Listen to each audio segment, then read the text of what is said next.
Edinho está congelando vocês, viu? Então, boa tarde a todos. Boa tarde aos jornalistas, às jornalistas, aos fotógrafos e aos cinegrafistas. Eu queria dizer para vocês que hoje, sobretudo, eu me sinto injustiçada. Injustiçada porque considero que esse processo é um processo que não tem base de sustentação. E é por isso que eu me sinto injustiçado. A injustiça sempre ocorre quando se esmaga o processo de defesa, mas também quando, de uma forma absurda, se acusa alguém por algo, primeiro, que não é crime, e segundo, acusa e ninguém se refere a qual é o problema. Eu assisti ao longo da noite de ontem todas as intervenções e não vi uma discussão sobre o crime de responsabilidade, que é a única maneira de se julgar um presidente da República no Brasil. Isso porque a Constituição assim o prevê. A Constituição prevê que o impeachment é possível, sim. E temos de reconhecer que está lá escrito. Mas, ao mesmo tempo, a Constituição estipula que é necessário a existência do crime de responsabilidade para que uma pessoa possa ser considerada e afastada do cargo de presidente da República depois de receber os votos majoritários da população. Ora, eu recebi 54 milhões de votos e me sinto indignada com a decisão que recepcionou a questão da apreciação da admissibilidade do meu impeachment. E isso, vou insistir, pode parecer que eu esteja insistindo numa tecla só, mas é uma tecla muito importante, é a tecla da democracia. Eu vou insistir, não há crime de responsabilidade. Os atos pelos quais eles me acusam foram praticados por outros presidentes da República antes de mim e não se caracterizaram como sendo atos ilegais ou atos criminosos. Foram considerados legais. Portanto, quando eu me sinto indignada e injustiçada, é porque a mim se reserva um tratamento que não se reservou a ninguém. Os atos que me acusaram foram praticados baseados em pareceres técnicos. Nenhum deles beneficia a mim pessoalmente. Não são atos praticados para que eu me enriqueça indevidamente. Saio desta questão dos atos com a consciência tranquila. Por quê? Eu pratiquei esses atos. São atos que são praticados por todo presidente da República no exercício do seu cargo. E quando um presidente pratica atos administrativos, ele faz baseado em toda uma cadeia de decisão. Essa cadeia de decisão implica em pareceres técnicos, em análise, avaliações jurídicas. A partir daí, o presidente assina. Então, essa foi a opinião antes de eu assinar os atos e também, a posteriori, foi também a posição de todos os juristas que foram consultados. Então, é nesse sentido que eu saio com a consciência desses atos que eu pratiquei. Eu tenho Saio no sentido de ter a consciência tranquila. Eu não os fiz ilegalmente, não os fiz baseado em nenhuma ilegalidade. E, pior, eu tenho certeza que sabem que é assim.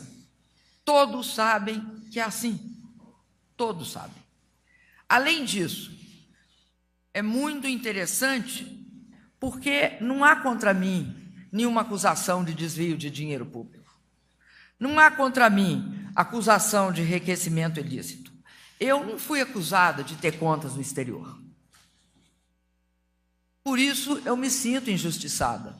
Eu me sinto injustiçada porque aqueles que praticaram atos ilícitos, que têm contas no exterior, presidem a sessão que trata de uma questão tão grave como é a questão do impedimento de um presidente da República. Eu quero dizer para vocês que eu também me sinto injustiçada por um outro motivo. Por não permitirem que eu tenha, nos últimos 15 meses, governado num clima de estabilidade política. Vejam vocês que, contra mim, praticaram sistematicamente a tática ou a estratégia, se vocês quiserem, do quanto pior, melhor. Quanto pior, melhor, assim. Pior para o governo, melhor para a oposição. E isso se expressa em quê? Pautas-bomba. Pautas-bomba que chegaram no ano passado a montar em 140 bilhões, só 5 das pautas-bombas, e que num quadro de problemas fiscais inviabilizava a ação do governo. Pautas-bombas como essa que está em curso, que é um projeto de decreto, um PDC, um projeto de decreto legislativo, que, ao transformar a correção da dívida dos estados em uma correção baseada em juros simples, provoca um rombo nas finanças do país de 300 bilhões de reais. Pauta-bomba que consiste em sistematicamente nunca anunciar aquilo de bom que o governo faz, mas sublinhar todas as vezes o que nós não fizemos ou deixamos de fazer. Pauta-bomba quando nós sabemos também que, em todas as circunstâncias, projetos importantes que eram necessários de ser votados para que o Brasil, de forma mais rápida, retomasse o crescimento, ou eram postergados ou não eram votados. Por isso, eu quero dizer para vocês que essa é uma situação que só pode provocar isso que eu disse para vocês que provoca. Primeiro, uma imensa sensação de injustiça. E segundo, uma sensação de que há uma violência no Brasil contra a verdade, contra a democracia e contra o Estado democrático de direito. Eu acredito que é muito, mas muito ruim para o Brasil que o mundo veja que a nossa jovem democracia enfrenta um processo com essa baixa qualidade. Baixa qualidade, principalmente quando se trata da formação de culpa da presidente da República. Por quê? Se é possível condenar um presidente da República sem que ele tenha qualquer culpabilidade, o que é possível de ser feito contra o cidadão qualquer, que é aquele que nós todos somos quando não somos presidente?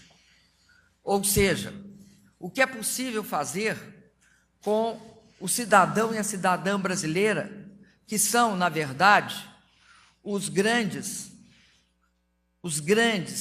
personagens, protagonistas da história da democracia. Então, eu quero só lembrar a vocês como é que esse processo se deu e que vai explicar essa sensação de injustiça que eu tenho. Primeiro, no início, e isso vocês mesmos, cada um de vocês, de todos os jornais, noticiaram. No início, quando da aceitação da abertura do processo de impeachment, as razões que levam à aceitação dessa abertura não são razões fundadas na necessidade da aceitação, mas numa espécie de vingança pelo fato de nós não termos aceitado negociar os votos dentro da comissão de ética. Vamos lembrar disso, vocês noticiaram isso. Não, na nossa defesa, nós não apresentamos nada além do que as notícias do jornal. Eu quero dizer que agora, nesse segundo momento, nessa segunda etapa desse processo, eu saio dela também com uma sensação de indignação pelo fato de que o rosto estampado na imagem que foi transmitida para o mundo é o rosto do desvio de poder, é o rosto do abuso de poder, do descompromisso com as instituições e com as práticas éticas e morais. Desculpa pelos étnicas. Quero dizer também que eu sempre lutei pela democracia. Eu acredito na democracia e sempre lutei por ela. E vou continuar lutando por ela.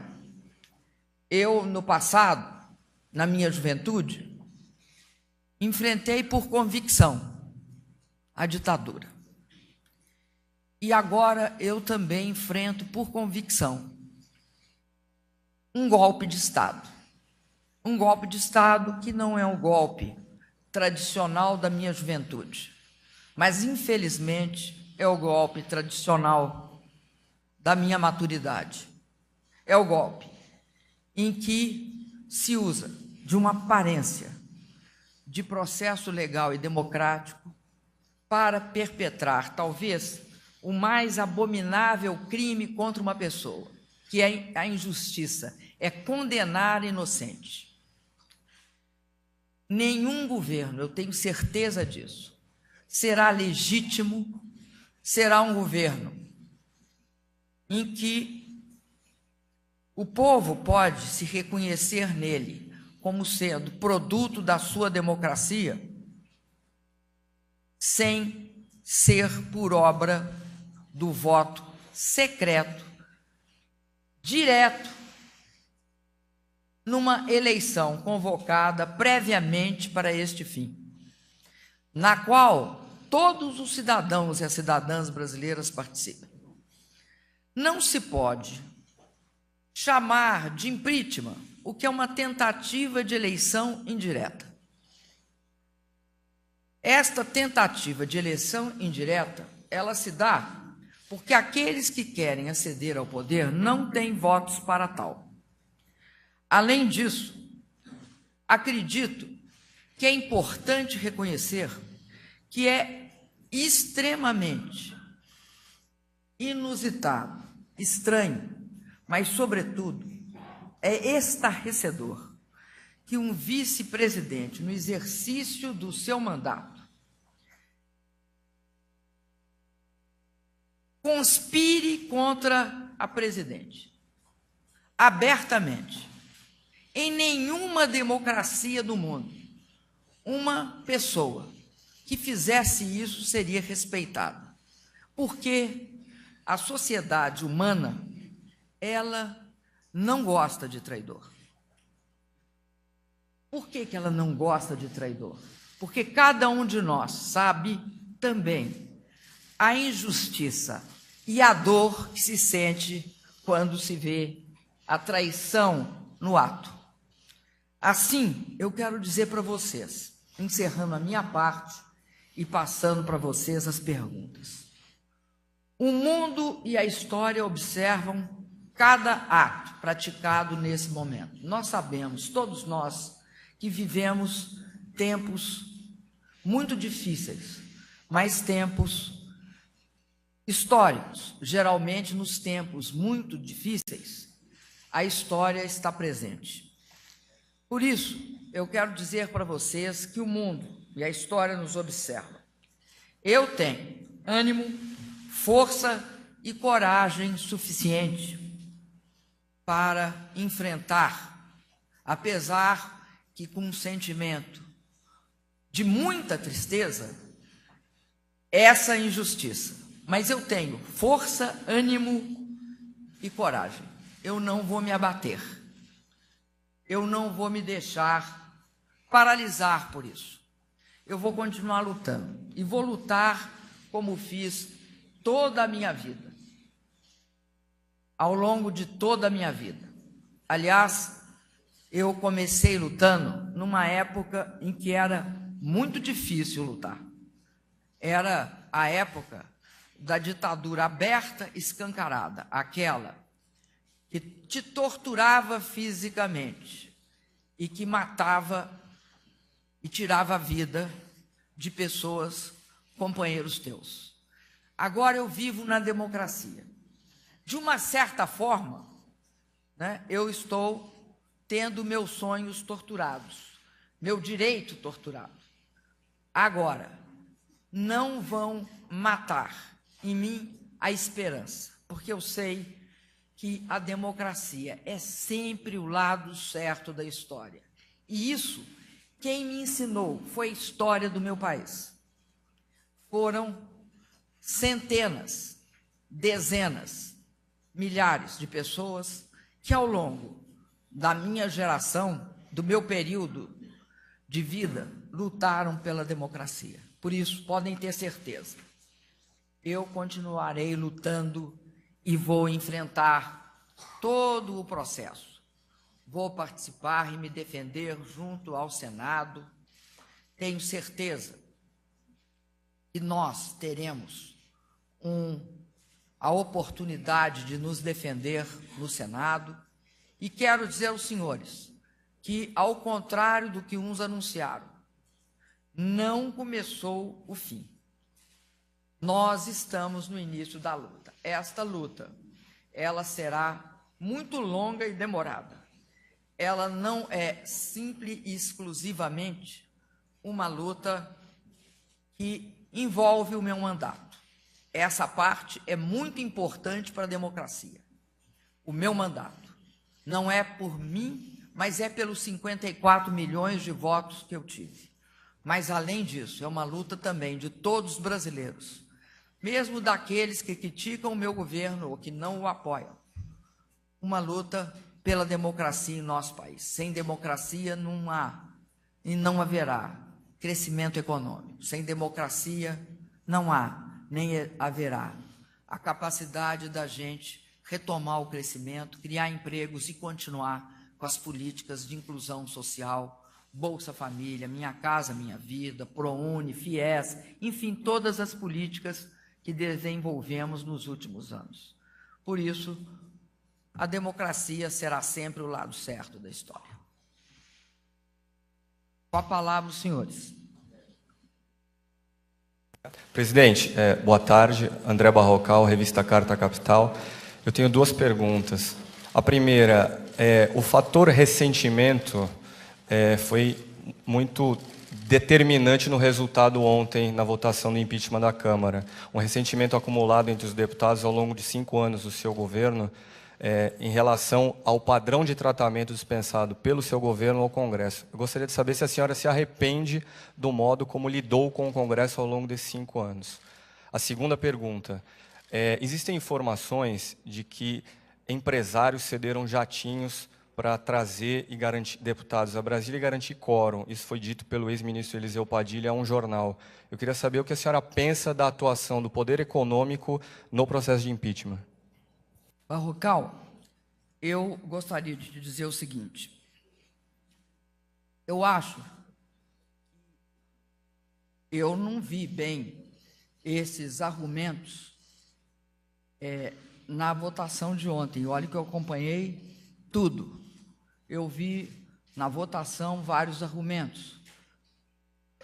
Geralmente, pela família, por Deus, por várias outras causas. Mas eu não vi, concretamente, uma discussão a respeito de ressentimento. Quero te dizer o seguinte: qualquer governo pode cometer erros. Agora, ressentimento propriamente dito não é também justificativa para nenhum processo de impeachment.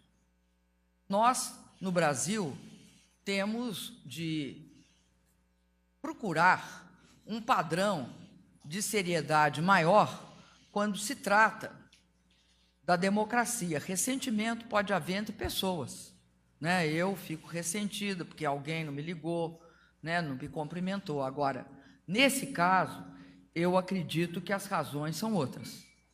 São essas.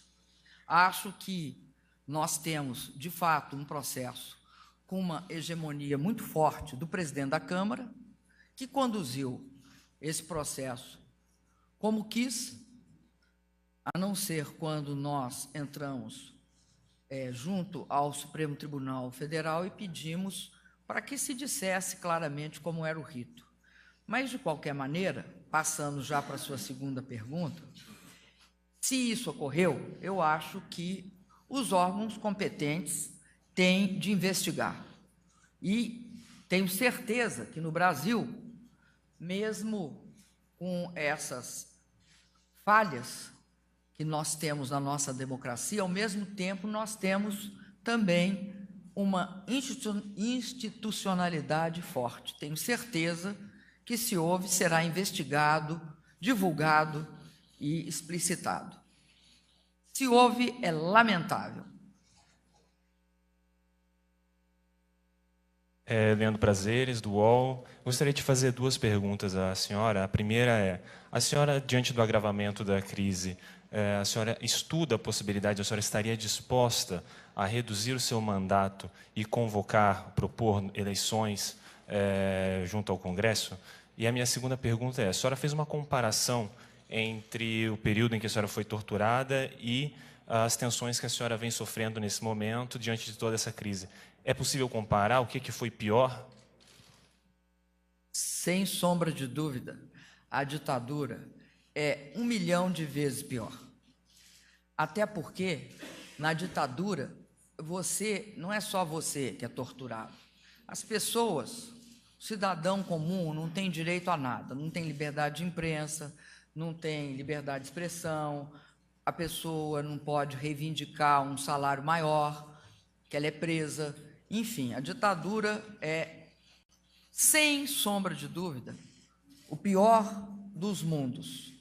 A democracia é aquele que sempre citam aquela frase: pode não ser perfeita, pode não ser absolutamente sem falhas, mas ainda é o melhor regime que o ser humano que nós construímos ao longo da história. Então, não tem comparação, eu te diria. É só vamos dizer assim, uma expressão, uma força de expressão, a gente ficar aqui discutindo quantas vezes é pior. Porque não tem comparação, são duas coisas de natureza extremamente diferente. Uma violenta a sociedade como um todo. A outra, se não barrada, violenta também. Mas eu acredito, eu tenho esperança, eu acho que mais cedo ou mais tarde nós conseguiremos impedir que esses processos, sem base legal, praticada por pessoas que são, na verdade, aquelas que deviam estar sendo afastadas e investigadas, não ocorram mais no Brasil. A primeira pergunta, que eu comecei pelo fim, né? É porque vocês tinham direito a 6, agora eu já entendi. Virou 12. O mecanismo de fazer mais perguntas. Bom, o que é mesmo? Eu acho que tudo que nós jamais podemos aceitar é que o cumprimento da legalidade não se dê no processo. Todas as outras alternativas você pode avaliar, mas eu não estou avaliando isso agora. Boa noite, presidente. Leandro Magalhães, da TV Cultura. Presidente, o presidente do Senado informou que a senhora o convidou para poder vir aqui. Gostaria de saber a expectativa dessa conversa que a senhora tem e por que a senhora o chamou. Saber se a senhora acha pertinente o PMDB na relatoria da comissão no Senado, no caso, a situação do Mauro Lopes também. E nós somos vários aqui, presidente, jornalistas, a gente faz muita pergunta e a gente precisa ouvi-la mais. Você está indo para a terceira, hein? Não, agora só um pedido agora. Nós precisamos ouvi-la mais. A TV Cultura, que preza pela isenção, coloca à disposição da senhora para a senhora falar conosco quando quiser, a qualquer momento. Tá bom? Obrigado. Eu gosto de falar também quanto os que são polêmicos. Bom, mas voltando à resposta. Olha, eu no que se refere à formação da comissão, nós não consideramos ainda essa discussão, nós vamos avaliar direitinho a comissão, ela vai ser formada dentro das regras que existem no Senado para a formação, a composição e a direção das comissões, né? Então, sinto, mas não posso te responder isso agora. A segunda questão é que o presidente Renan Calheiros, do Senado, já esteve aqui. Ele veio, eu perguntei quando seria entregue a ele a decisão da Câmara, né? Toda a decisão, todo o processo da Câmara, e ele me disse que seria às 3 horas e que depois ele passaria aqui. Ele passou e, mais ou menos, formulou ainda de forma bastante, eu te diria, bastante esquemática, como é que se procederia a todo o encaminhamento desse processo, né? Quando é que se formaria a comissão e, obviamente, algumas coisas ainda serão decididas ao longo da semana, ou, se eu não me engano, até amanhã. Mas, basicamente, nós discutimos isso. E a terceira questão é sobre Mauro Lopes. Ele votou pelo impeachment e, portanto, ele não é mais ministro do meu governo.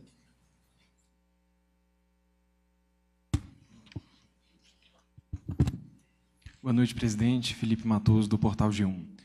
A senhora disse há pouco, na fala da senhora, que esse processo de impeachment não tem base legal, mas já houve 2 decisões do Supremo que referendaram até agora o andamento desse processo. A senhora não acha que essa decisão do Supremo não garante essa base legal? É a primeira pergunta. Tem uma segunda. Houve, quando há umas 2, 3... Deixa eu responder a primeira e depois você faz a segunda? Não é melhor, porque depois o outro colega vai querer fazer pergunta também. Tem mais colegas depois de mim. Não, eu sei. Só estou falando o seguinte, vamos responder separado? Porque às vezes a pergunta, uma é sobre A e a outra é sobre Z. Então, deixa eu responder sobre A. Você está perguntando para mim se o fato das decisões processuais do Supremo tem a ver com conteúdo? Não, não tem. O fato do Supremo decidir ou não decidir, muitas vezes deu ganho de causa a nós. Decidir que o andamento do processo será assim ou assado, não significa que ele decidiu sobre o mérito. Aliás, a única decisão que eu, pelo menos, tenho conhecimento sobre o mérito é no sentido de dizer o seguinte: o processo de impeachment em andamento não pode ser acrescido de outros adendos. ele tem de se ater à denúncia original, ou seja, os decretos e o que eles chamam de pedaladas fiscais. A grande decisão para nós foi essa. Eu não tenho conhecimento de nenhuma outra decisão do Supremo que diga respeito ao reconhecimento ou à aceitação ou a comentário ou avaliação sobre o mérito desse processo. Agora eu vou me levantar aqui novamente para fazer a segunda. Quando o PMDB, com o Palácio do Planalto, o ministro Jacques Wagner disse que era o momento ideal para fazer a repactuação com a base, e começaram ali negociações com deputados. Agora que o processo foi para o Senado, o governo pretende fazer agora uma negociação com os senadores para poder repactuar a base, negociar cargos no governo, liberação de emendas. Como é que vai ser essa repactuação agora com o Senado? Obrigado. Olha, nós acreditamos que não se trata disso nesse momento. Nós podemos vir a repactuar o governo, mas agora não se trata de modificar ministérios, nem de tomar alguma medidas em termos de cargos. Aliás, nós, obviamente, aquelas pessoas que votaram contra o impeachment, não há nenhuma justificativa política, ética, para que permaneçam no governo.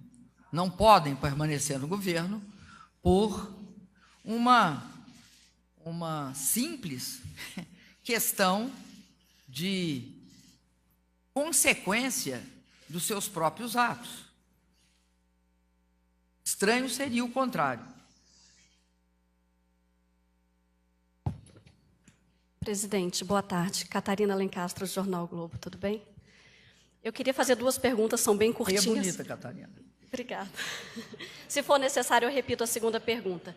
A primeira pergunta, a senhora disse que os deputados que votaram contra a senhora, a favor do impeachment, e que eram ministros, portanto, estão fora do governo, mas eu queria saber, nessa próxima etapa, no Senado, se o governo, se a senhora ainda vai procurar os partidos que desembarcaram do governo, PP, PR, PSD, nesse corpo a corpo, ou seja, individualmente senadores desse partido. E a minha segunda pergunta é se o governo, se faz parte da estratégia do governo judicializar o impeachment, se o governo pretende entrar com alguma ação para barrar o impeachment no Senado. Obrigada. Eu vou começar pelo fim, porque é o que eu lembro mais rápido. Sabe o que acontece, querida? É o seguinte: nós não abrimos mão de nenhum dos instrumentos que temos para defender a democracia. Portanto, não se trata de judicializar processo nenhum, mas se trata de exercer em todas as dimensões e consequências o direito de defesa. Na questão relativa aos senadores, nós teremos com os senadores uma relação absolutamente diferente da Câmara, até porque essa é a realidade política do país.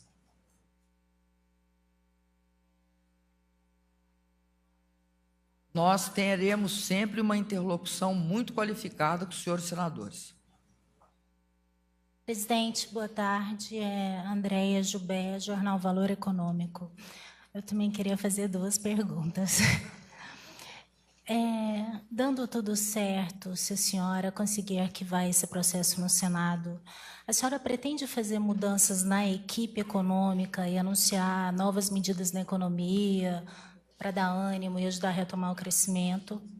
E a segunda pergunta é sobre o ex-presidente Lula. Ele mergulhou de cabeça, ajudou muito a senhora agora nesse processo. E nessa quarta-feira o Supremo vai se pronunciar se ele pode ou não assumir a Casa Civil. Se ele puder, eu queria saber se ele vem e como que está a relação da senhora com ele. Bom, eu sempre começo pelo fim, gente, não tem jeito. Então, eu queria te dizer o seguinte: primeiro, o presidente Lula, de fato, tem me ajudado muito nesse processo. Nós esperamos que seja,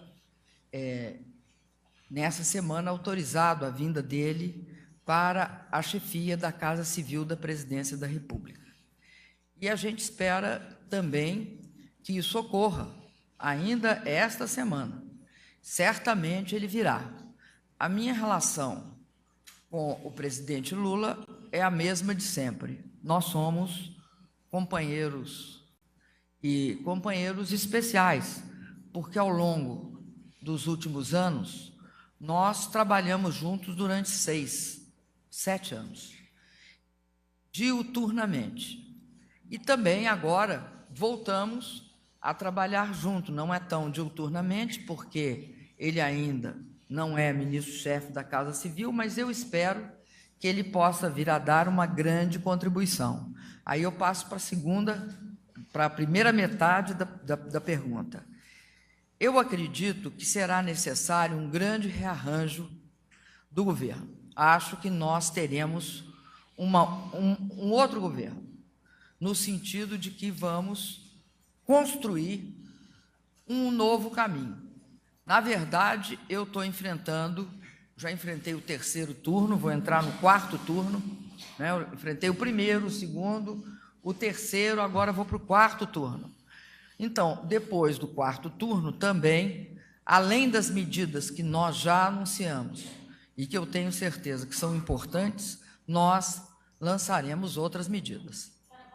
Não, querida, não posso antecipar, porque as medidas que eu lancei estão em curso e têm de ser aprovadas no Congresso. Ainda não foram. Espero, inclusive, que o Congresso não fique parado e dê uma força analisando essas medidas, principalmente o PLN.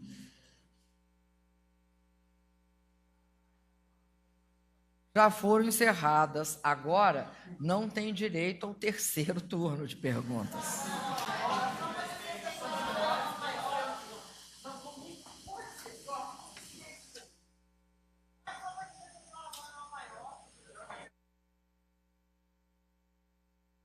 Pior, melhor, assim, pior para o governo, melhor para a oposição. E isso se expressa em quê? Pautas-bomba. Pautas-bomba que chegaram no ano passado a montar em 140 bilhões, só 5 das pautas-bombas, e que num quadro de problemas fiscais inviabilizava a ação do governo. Pautas-bombas como essa que está em curso, que é um projeto de decreto,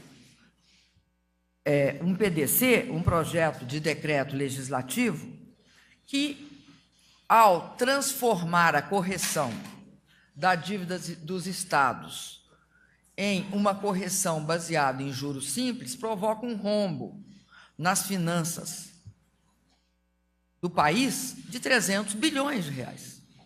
Pauta-bomba que consiste em sistematicamente nunca anunciar aquilo de bom que o governo faz, mas sublinhar todas as vezes o que nós não fizemos ou deixamos de fazer. Pauta-bomba quando nós sabemos também que, em todas as circunstâncias, projetos importantes que eram necessários de ser votados para que o Brasil, de forma mais rápida, retomasse o crescimento, ou eram postergados ou não eram votados. Por isso, eu quero dizer para vocês que essa é uma situação que só pode provocar isso que eu disse para vocês que provoca. Primeiro, uma imensa sensação de injustiça. E segundo, uma sensação de que há uma violência no Brasil contra a verdade, contra a democracia e contra o Estado democrático de direito. Eu acredito que é mas muito ruim para o Brasil que o mundo veja que a nossa jovem democracia enfrenta um processo com essa baixa qualidade. Baixa qualidade, principalmente quando se trata da formação de culpa da presidente da República. Por quê? Se é possível condenar um presidente da República sem que ele tenha qualquer culpabilidade, o que é possível de ser feito contra o cidadão qualquer, que é aquele que nós todos somos quando não somos presidente? Ou seja, o que é possível fazer com o cidadão e a cidadã brasileira, que são, na verdade, os grandes personagens, protagonistas da história da democracia. Então, eu quero só lembrar a vocês como é que esse processo se deu e que, para explicar essa sensação de injustiça que eu tenho. Primeiro, no início, e isso vocês mesmos, cada um de vocês, de todos os jornais, noticiaram. No início, quando da aceitação da abertura do processo de impeachment, as razões que levam à aceitação dessa abertura não são razões fundadas na necessidade da aceitação, mas numa espécie de vingança pelo fato de nós não termos aceitado negociar os votos dentro da comissão de ética. Vamos lembrar disso, vocês noticiaram isso. Não, na nossa defesa, nós não apresentamos nada além do que as notícias do jornal. Eu quero dizer que agora, nesse segundo momento, nessa segunda etapa desse processo, eu saio dela também com uma sensação de indignação pelo fato de que o rosto estampado na imagem que foi transmitida para o mundo é o rosto do desvio de poder, é o rosto do abuso de poder, do descompromisso com as instituições e com as práticas éticas e morais. Desculpa pelos étnicas. Quero dizer também que eu sempre lutei pela democracia. Eu acredito na democracia e sempre lutei por ela. E vou continuar lutando por ela. Eu, no passado, na minha juventude, enfrentei por convicção a ditadura. E agora eu também enfrento por convicção um golpe de Estado. Um golpe de Estado que não é um golpe tradicional da minha juventude, mas, infelizmente, é o golpe tradicional da minha maturidade. É o golpe em que se usa de uma aparência de processo legal e democrático para perpetrar, talvez, o mais abominável crime contra uma pessoa, que é a injustiça, é condenar inocente. Nenhum governo, eu tenho certeza disso, será legítimo, será um governo em que, no que se refere à formação da comissão, nós não consideramos ainda essa discussão, nós vamos avaliar direitinho a comissão, ela vai ser formada dentro das regras que existem no Senado para a formação, a composição e a direção das comissões, né? Então, sinto, mas não posso te responder isso agora. A segunda questão é que o presidente Renan Calheiros, do Senado, já esteve aqui. Ele veio, eu perguntei quando seria entregue a ele a decisão da Câmara, né? Toda a decisão, todo o processo da Câmara, e ele me disse que seria às 3h e que depois ele passaria aqui. Ele passou e, mais ou menos, formulou ainda de forma bastante, eu te diria, bastante esquemática, como é que se procederia a esse a todo o encaminhamento desse processo, né? Quando é que se formaria a comissão e, obviamente, algumas coisas ainda serão decididas ao longo da semana, ou, se eu não me engano, amanhã, até amanhã. Mas, basicamente, nós discutimos isso. E a terceira questão é sobre Mauro Lopes. Ele votou pelo impeachment e, portanto, ele não é mais ministro do meu governo.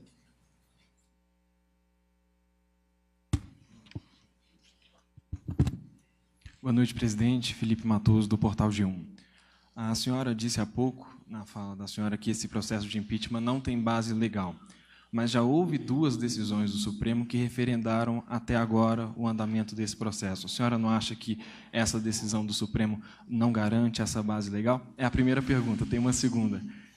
Houve, quando há umas 2, 3... Deixa eu responder a primeira e depois você faz a segunda? Não é melhor, porque depois o outro colega vai querer fazer pergunta também. Tem mais colegas depois de mim. Não, eu sei. Só estou falando o seguinte, vamos responder separado? Porque às vezes a pergunta, uma é sobre A e a outra é sobre Z. Então, deixa eu responder sobre A. Você está perguntando para mim se o fato das decisões processuais do Supremo tem a ver com conteúdo? Não, não tem. O fato do Supremo decidir ou não decidir, muitas vezes deu ganho de causa a nós. Decidir que o andamento do processo será assim ou assado, não significa que ele decidiu sobre o mérito. Aliás, a única decisão que eu, pelo menos, tenho conhecimento sobre o mérito é no sentido de dizer o seguinte: o processo de impeachment em andamento não pode ser acrescido de outros adendos. Ele tem de se ater à denúncia original, ou seja, os decretos e o que eles chamam de pedaladas fiscais. A grande decisão para nós foi essa. Eu não tenho conhecimento de nenhuma outra decisão do Supremo que diga respeito ao reconhecimento ou à aceitação ou a comentário ou avaliação sobre o mérito desse processo. Agora eu vou me levantar aqui novamente para fazer a segunda. Quando o PMDB com o Palácio do Planalto, o ministro Jacques Wagner disse que era o momento ideal para fazer a repactuação com a base e começaram ali negociações com deputados. Agora que o processo foi para o Senado, o governo pretende fazer agora uma negociação com os senadores para poder repactuar a base, negociar cargos no governo, liberação de emendas. Como é que vai ser essa repactuação agora com o Senado? Obrigado. Olha, nós acreditamos que não se trata disso nesse momento. Nós podemos vir a repactuar o governo, mas agora não se trata de modificar ministérios, nem de tomar alguma medidas em termos de cargos. Aliás, nós, obviamente, aquelas pessoas que votaram contra o impeachment, não há nenhuma justificativa política, ética, para que permaneçam no governo. Não podem permanecer no governo por uma simples questão de consequência dos seus próprios atos. Estranho seria o contrário. Presidente, boa tarde. Catarina Lencastre, do Jornal o Globo, tudo bem? Eu queria fazer 2 perguntas, são bem curtinhas. É bonita, Catarina. Obrigada. Se for necessário, eu repito a segunda pergunta. A primeira pergunta, a senhora disse que os deputados que votaram contra a senhora, a favor do impeachment, e que eram ministros, portanto, estão fora do governo, mas eu queria saber, nessa próxima etapa, no Senado, se o governo, se a senhora ainda vai procurar os partidos que desembarcaram do governo, PP, PR, PSD, nesse corpo a corpo, ou seja, individualmente senadores desse partido. E a minha segunda pergunta é se o governo, se faz parte da estratégia do governo judicializar o impeachment, se o governo pretende entrar com alguma ação para barrar o impeachment no Senado. Obrigada. Eu vou começar pelo fim, porque é o que eu lembro mais rápido. Sabe o que acontece, querida? É o seguinte: nós não abrimos mão de nenhum dos instrumentos que temos para defender a democracia. Portanto, não se trata de judicializar processo nenhum, mas se trata de exercer em todas as dimensões e consequências o direito de defesa.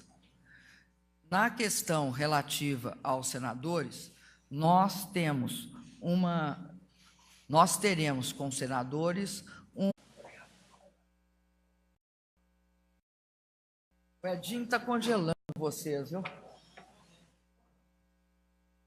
Então, boa tarde a todos. Boa tarde aos jornalistas, às jornalistas, aos fotógrafos e aos cinegrafistas. Eu queria dizer para vocês que hoje, sobretudo, eu me sinto injustiçada. Injustiçada porque considero que esse processo é um processo que não tem base de sustentação. E é por isso que eu me sinto injustiçada. A injustiça sempre ocorre quando se esmaga o processo de defesa, mas também quando, de uma forma absurda, se acusa alguém por algo, primeiro, que não é crime, e segundo, acusa e ninguém se refere a qual é o problema.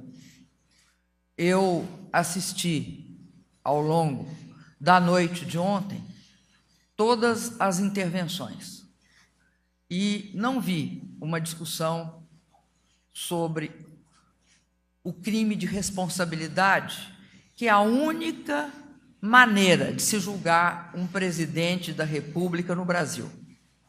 Isso porque a Constituição assim o prevê. A Constituição prevê que o impeachment é possível, sim.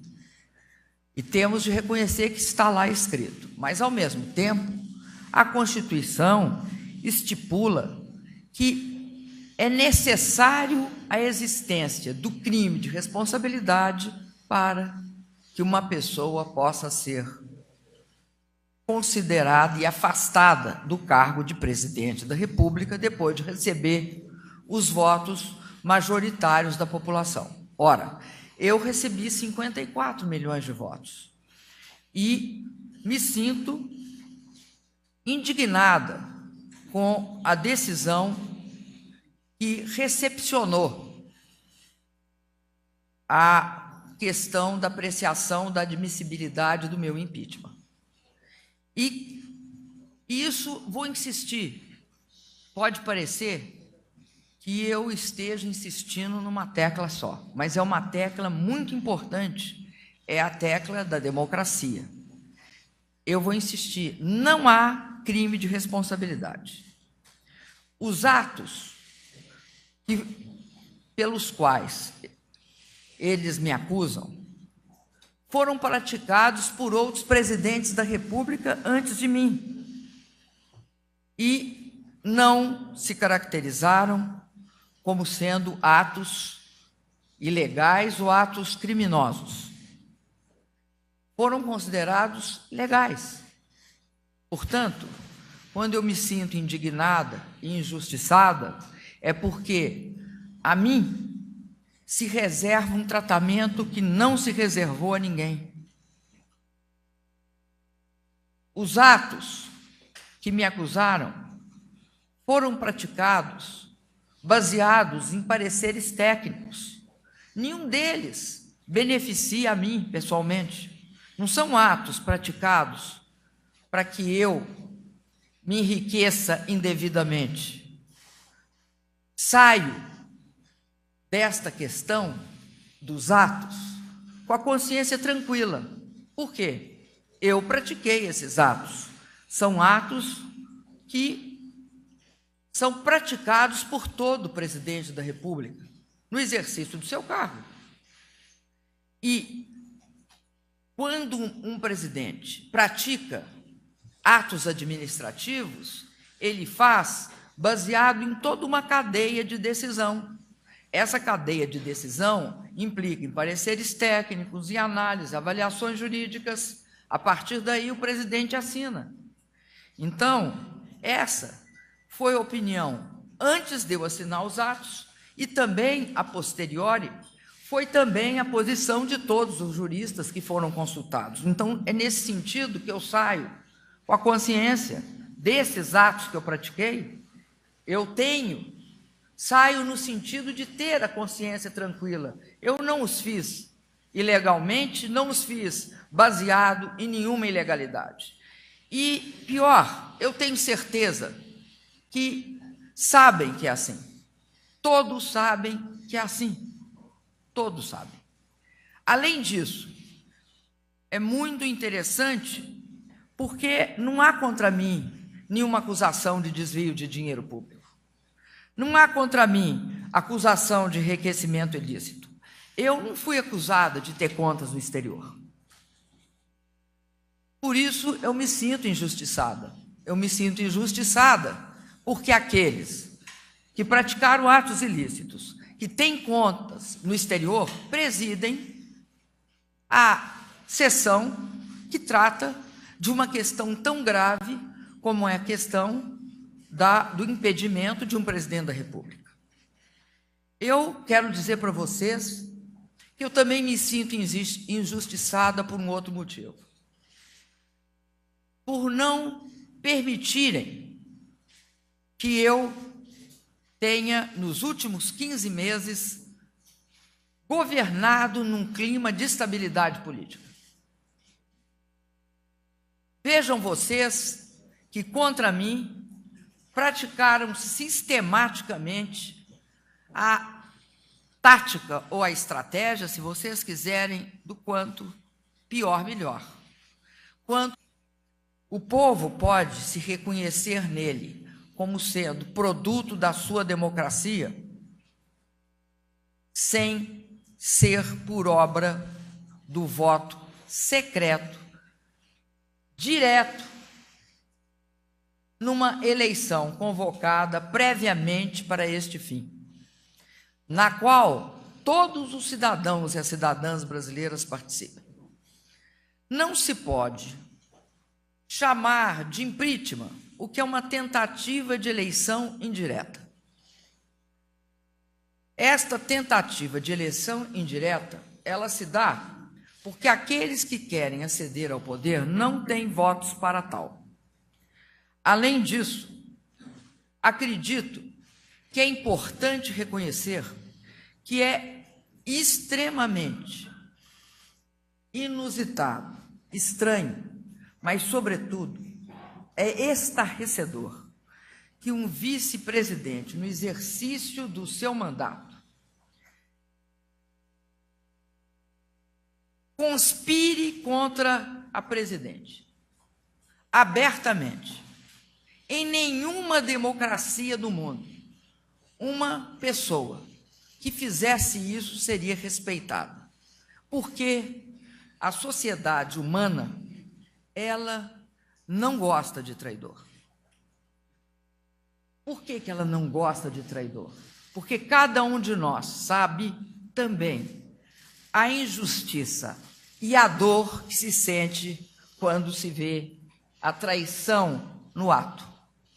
Assim, eu quero dizer para vocês, encerrando a minha parte e passando para vocês as perguntas.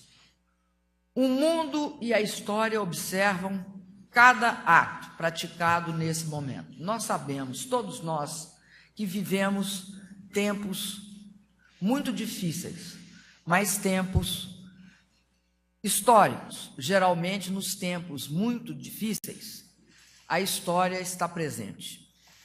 Por isso, eu quero dizer para vocês que o mundo e a história nos observam. Eu tenho ânimo, força e coragem suficiente para enfrentar, apesar que com um sentimento de muita tristeza, essa injustiça. Mas eu tenho força, ânimo e coragem. Eu não vou me abater. Eu não vou me deixar paralisar por isso. Eu vou continuar lutando e vou lutar como fiz toda a minha vida, ao longo de toda a minha vida. Aliás, eu comecei lutando numa época em que era muito difícil lutar. Era a época da ditadura aberta, escancarada, aquela que te torturava fisicamente e que matava e tirava a vida de pessoas, companheiros teus. Agora eu vivo na democracia. De uma certa forma, né, eu estou tendo meus sonhos torturados, meu direito torturado. Agora, não vão matar em mim a esperança, porque eu sei que a democracia é sempre o lado certo da história. E isso, quem me ensinou foi a história do meu país. Foram centenas, dezenas, milhares de pessoas que ao longo da minha geração, do meu período de vida, lutaram pela democracia. Por isso, podem ter certeza, eu continuarei lutando e vou enfrentar todo o processo. Vou participar e me defender junto ao Senado. Tenho certeza que nós teremos a oportunidade de nos defender no Senado. E quero dizer aos senhores que, ao contrário do que uns anunciaram, não começou o fim. Nós estamos no início da luta. Esta luta, ela será muito longa e demorada. Ela não é simple e exclusivamente uma luta que envolve o meu mandato. Essa parte é muito importante para a democracia. O meu mandato não é por mim, mas é pelos 54 milhões de votos que eu tive. Mas, além disso, é uma luta também de todos os brasileiros, mesmo daqueles que criticam o meu governo ou que não o apoiam. Uma luta pela democracia em nosso país. Sem democracia não há e não haverá crescimento econômico. Sem democracia não há nem haverá a capacidade da gente retomar o crescimento, criar empregos e continuar com as políticas de inclusão social, Bolsa Família, Minha Casa Minha Vida, ProUni, FIES, enfim, todas as políticas que desenvolvemos nos últimos anos. Por isso, a democracia será sempre o lado certo da história. Com a palavra, os senhores. Presidente, boa tarde. André Barrocal, revista Carta Capital. Eu tenho duas perguntas. A primeira, o fator ressentimento foi muito determinante no resultado ontem na votação do impeachment da Câmara. Um ressentimento acumulado entre os deputados ao longo de 5 anos do seu governo em relação ao padrão de tratamento dispensado pelo seu governo ao Congresso. Eu gostaria de saber se a senhora se arrepende do modo como lidou com o Congresso ao longo desses 5 anos. A segunda pergunta, existem informações de que empresários cederam jatinhos para trazer e garantir deputados a Brasília e garantir quórum. Isso foi dito pelo ex-ministro Eliseu Padilha a um jornal. Eu queria saber o que a senhora pensa da atuação do poder econômico no processo de impeachment. Barrocal, eu gostaria de te dizer o seguinte. Eu acho,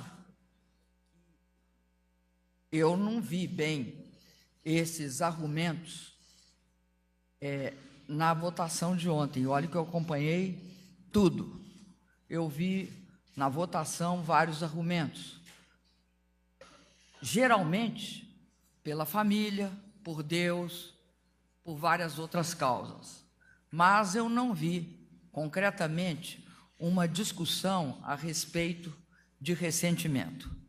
Quero te dizer o seguinte, qualquer governo pode cometer erros. Agora, ressentimento propriamente dito não é também justificativa para nenhum processo de impeachment. Nós, no Brasil, temos de procurar um padrão de seriedade maior quando se trata da democracia. Ressentimento pode haver entre pessoas, né? Eu fico ressentida porque alguém não me ligou, né? Não me cumprimentou. Agora, nesse caso, eu acredito que as razões são outras, são essas. Acho que nós temos, de fato, um processo com uma hegemonia muito forte do presidente da Câmara, que conduziu esse processo como quis, a não ser quando nós entramos junto ao Supremo Tribunal Federal e pedimos para que se dissesse claramente como era o rito. Mas, de qualquer maneira, passando já para a sua segunda pergunta, se isso ocorreu, eu acho que os órgãos competentes têm de investigar. E tenho certeza que no Brasil, mesmo com essas falhas que nós temos na nossa democracia, ao mesmo tempo nós temos também uma institucionalidade forte. Tenho certeza que, se houve, será investigado, divulgado e explicitado. Se houve, é lamentável. Leandro Prazeres, do UOL. Gostaria de fazer duas perguntas à senhora. A primeira é, a senhora, diante do agravamento da crise, a senhora estuda a possibilidade, a senhora estaria disposta a reduzir o seu mandato e convocar, propor eleições junto ao Congresso? E a minha segunda pergunta é, a senhora fez uma comparação entre o período em que a senhora foi torturada e as tensões que a senhora vem sofrendo nesse momento diante de toda essa crise. É possível comparar o que foi pior? Sem sombra de dúvida, a ditadura é 1 milhão de vezes pior. Até porque, na ditadura, não é só você que é torturado. As pessoas, o cidadão comum, não tem direito a nada, não tem liberdade de imprensa, não tem liberdade de expressão, a pessoa não pode reivindicar um salário maior, que ela é presa. Enfim, a ditadura é, sem sombra de dúvida, o pior dos mundos. A democracia é aquele que sempre citam aquela frase, pode não ser perfeita, pode não ser absolutamente sem falhas, mas ainda é o melhor regime que o ser humano que nós construímos ao longo da história. Então, não tem comparação, eu te diria. É só vamos dizer assim, uma expressão, uma força de expressão, a gente ficar aqui discutindo quantas vezes é pior. Porque não tem comparação, são duas coisas de natureza extremamente diferente. Uma violenta a sociedade como um todo. A outra, se não barrada, violenta também. Mas eu acredito, eu tenho esperança, eu acho que mais cedo ou mais tarde nós conseguiremos impedir que esses processos, sem base legal, praticada por pessoas que são, na verdade, aquelas que deviam estar sendo afastadas e investigadas, não ocorram mais no Brasil. A primeira pergunta, que eu comecei pelo fim, né? É porque vocês tinham direito a 6, agora eu já entendi, virou 12. O mecanismo de fazer mais perguntas. Bom, o que é mesmo? Eu acho que tudo que nós jamais podemos aceitar é que o cumprimento da legalidade não se dê no processo. Todas as outras alternativas você pode avaliar, mas eu não estou avaliando isso agora. Boa noite, presidente. Leandro Magalhães, da TV Cultura. Presidente, o presidente do Senado informou que a senhora o convidou para poder vir aqui. Gostaria de saber a expectativa dessa conversa que a senhora tem e por que a senhora o chamou. Saber se a senhora acha pertinente o PMDB na relatoria da comissão no Senado, no caso, a situação do Mauro Lopes também. E nós somos vários aqui, presidente, jornalistas, a gente faz muita pergunta E a gente precisa Você ouvi-la está indo para a mais. terceira, hein? Não, agora só um pedido agora. Nós precisamos ouvi-la mais. A TV certo. Cultura, que preza pela isenção, coloca à disposição da senhora para a senhora falar conosco quando quiser, a qualquer momento. Tá bom? Obrigado. Eu gosto de falar também quanto os que são polêmicos. Bom, mas voltando à resposta. Olha, eu não